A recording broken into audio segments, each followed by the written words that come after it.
Hey guys, పొద్దున్నే లేవగానే ఆకలేస్తుందని పోయి తిందాం అనుకుంటే పూరియో లేకపోతే దోశనో చేస్తారనుకున్నా. అటుకులతో రైస్ చేశారు. చూడ్డానికి ఇంత కలర్ఫుల్గా ఉందని టేస్ట్ చేస్తే ఇంకా వామిటింగ్ ఒకటే తక్కువ. ఇంకా సర్లే అని చెప్పి నేను ఫ్రెండ్ ఇద్దరం కలిసి మ్యాగీ చేసుకున్నాము. మ్యాగీ మొత్తం నేను చేస్తే మా సుజీ పప్ప నేనే చేసిన అని చెప్పి కలరింగ్ ఇస్తుంది లాస్ట్కి. చూడండి మీరే.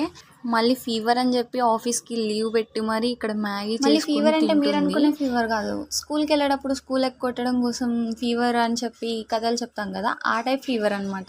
ఇంకా మ్యాగీ తినేసి అలా కొంచెంసేపు రిలాక్స్ అయ్యి మళ్ళీ లంచ్కి తినడానికి కిందకి వెళ్తే సేమ్ లంచ్ కూడా అట్లే మోసం చేసేస్తున్నారు భయ్యా. ఇక్కడ ఫుడ్ రా నాన్న, ఒక్క పూట కూడా ప్రశాంతంగా ఫుడ్ తినివ్వరు. మనం ఉండేదే అంతంత మాత్రాన మళ్ళీ వీళ్ళు ఫుడ్ కూడా సరిగా పెట్టకుంటే ఏం తినకుంటే ఇంకా సన్నగా స్కెలిటన్ అయిపోతా.